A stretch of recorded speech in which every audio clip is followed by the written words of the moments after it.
Welcome to a new video of Disturbing Reasons to Be Afraid of the Dark. Today we'll be talking about a man named John Wayne Gacy.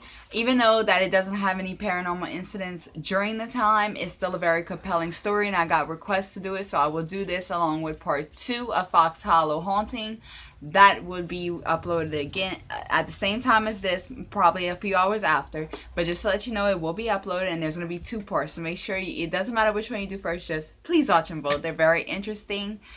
And at the end, since this was a little bit shorter, but I couldn't put them together because the other one is so long, since it's going to be like that, I will tell you my own paranormal story at the end of this one, so that way it'll balance out a little bit. So without further ado, let's get started.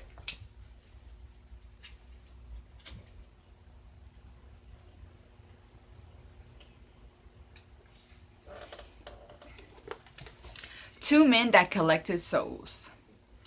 Underneath that smiling mask was a depraved man, John Wayne Gacy, behind the killer. As a child, Gacy was a good kid. He was well liked in school and Boy Scouts. He even had odd jobs as a kid to keep himself busy. When he was 11, he was hit in the head with a swing that caused a blood clot in his brain. The blood clot went undiagnosed until he was 16 years old. During that time, he would suffer blackouts that were caused by the blood clot. He was treated with medications that fixed the blackouts.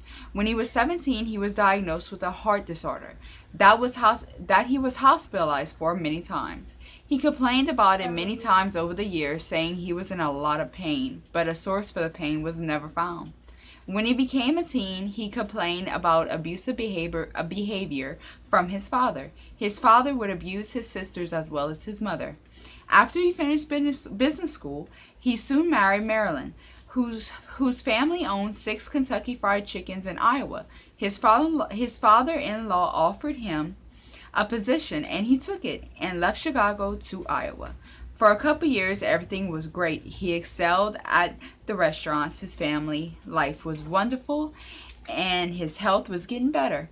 But that all changed when rumors started to spread about Gacy starting to make passes at teenage boys, and the fact that he was always with a young boy around. In May 1968, Gacy was convicted of having an act of sodomy with a teenage boy named Mark. The boy told the court that Gacy tricked him into being tied up in Gacy's home while Gacy brutally performed sexual acts on him. Later, Gacy was in court again for hiring another boy to beat up Mark. Gacy was let out of prison in 1970. He moved back to Chicago and lived with his mom. He later obtained his own home with the help of his family. It's there it took a turn for the worse. He soon married a woman who had 2 young daughters, and they moved into his new home. After a month of living there, the women started to complain about a strong odor coming from the basement crawl space. Gacy told them it was mildew from the ground being still damp from the snow melted the year before. His life started to go downhill again, as his marriage started to fall apart when his wife found naked pictures of men around the house. Gacy told her he preferred men than women. She filed for divorce in 1976. After a while, everything was going good, except for a couple of incidents of complaints from his employees of sexual advances. At the pre-Christmas party in 1978, they had hired a card reader named Florence. When it was time for Gacy's turn, the psychic said she sensed something was very wrong with this man.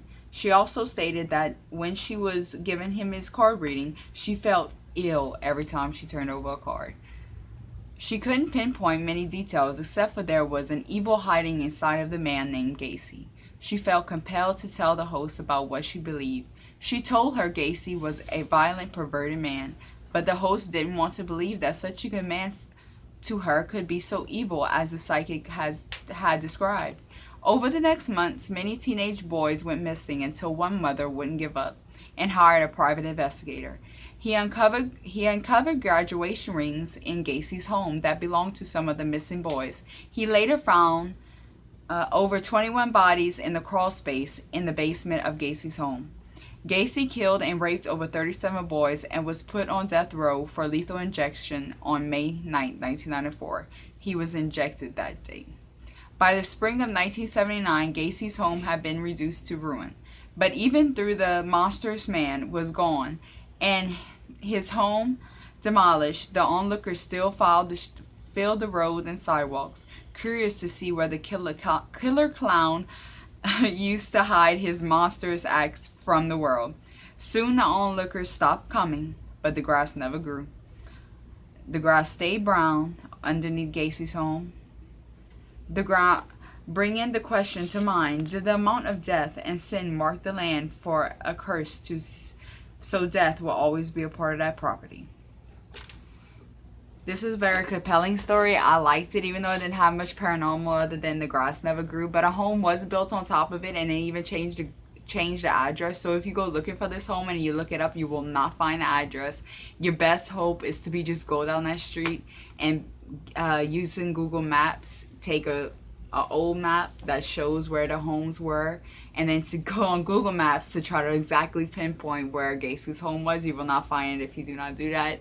It was hard to even find pictures of it on the internet of the old home, but I did.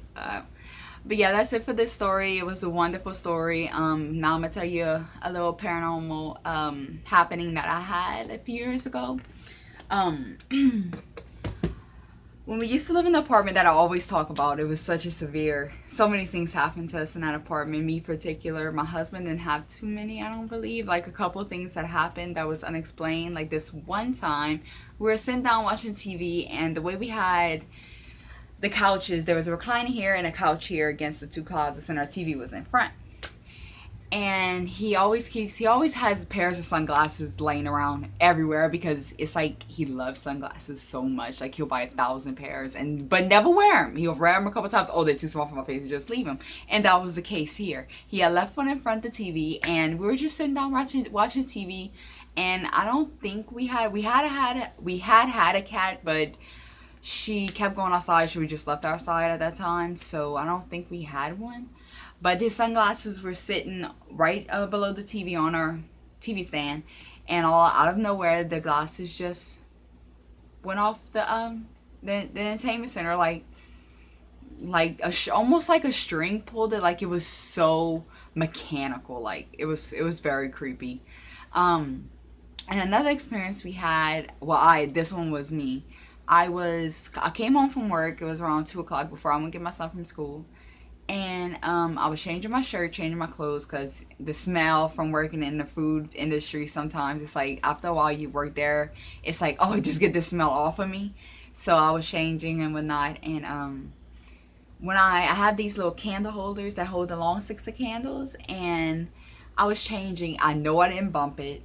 I know for a fact. And my dresser is made of, like, it looks like wood, but it's steel, so it's a lot more sturdy. And when I took off my shirt, and I got my other one, and I was putting my shirt on, the candle, it didn't have a stick in it, but the holder moved across the dresser. I didn't see it. I heard it. And I tried everything to mimic that sound, and the only sound that I could come up with is that candle holder moving across the dresser. And when I looked, it was moved just a little, and it was almost on the edge, but I didn't see it, so I can't say. I know I didn't knock it down. I know I didn't knock it or move it, because it would have been impossible from where I was standing, but I did hear it. It was really creepy. And not about 5 days after that, my son was at school. I stayed home from work. I wasn't feeling well, and I could hear someone playing in my son's room. But I thought at first, okay, maybe it's next door. Then I remembered, they're gone. There's no one next door anymore, unless my friend is, cleaning up the apartment. So I was going to go tell her hi, because I thought she was there cleaning out the apartment. So I leave my apartment and I go, no one's there. I knocked and knocked, and I called her name, I said, are you there? And no one answered me. So I went back in my own apartment. I was like, okay, that's weird. Hopefully I don't hear it again. So I go back and do what I was doing. I was in my bedroom. I think I was folding clothes. And out of nowhere, I hear a little girl laugh.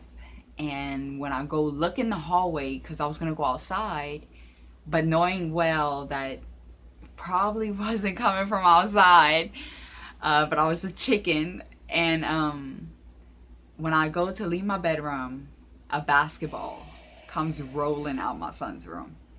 I saw it myself almost. That it really, I give him getting goosebumps just talking about it. It was so creepy because the little girl's laugh was already jarring. And then to have that basketball coming out my son's room was just, and I could tell you it wasn't no animals because at the time we had one animal and he stayed by me. He was my lap dog. Like, he stayed by me. He followed me everywhere. He wouldn't leave my sight. So I knew it wasn't him because he was with me in the room. I think he was more scared than I was because the way after it rolled down the hall, I remember kind of looking at him and he was looking at me like, girl. But it's funny now because it's not happening now, but it wasn't funny then because it really scared the bejeebies out of me. And that same room is the room that I told you about when we moved in that had the ritual symbols on the wall, the satanic, the emblems, the pie, the eye of Geezer and all that. That was the room. So it was there's a lot of things that came from that room. It was really creepy. It was a little unnerving sometimes because it was so scary. But like after a couple days in your apartment, like how could you live there? It became a norm to have it there. I mean, and plus soon after that I started getting my paranormal equipment. So I started going investigate and stuff. So when you start doing that, you don't get used to it. It just becomes a part of your normal day. So it wasn't like I didn't deal with it before. So it's kind of like you got used to it. And not that you wait for it, but when it happens, it happens. There's nothing you could do about it. And there is another incident that my husband actually heard too. I was looking at him. My husband heard too, and my sister. Shout out. Anyway. We were sitting at home and I don't know if we were playing the game. I don't think we were playing the video game, the PlayStation, but my son was playing in his room and we were all just playing. We're having a good time. I think my sister was sleeping over. And my son was alone in the room. Like, it was late at night. He didn't have no friends over or anything. And he was playing in his room, and while we were playing the game, we were about to start a new session, I believe, on the game. And we could hear our son talking to someone. But then we heard someone else. It was a woman. Like, it was two distinct different voices. We heard Dorian and we heard the other voice. And when me and his daddy heard it, like at first we didn't believe and then we waited. And then when it happened again, we don't know what it was saying. We bolted into our son's room because we actually thought someone was in that room with him.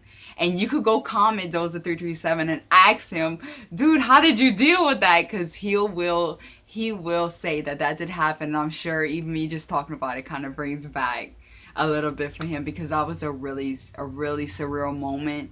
Because it was so distinct. We heard the woman's voice twice and our son answered him, but when we run in the room, there's no one there but him. It was a really creepy thing to go through.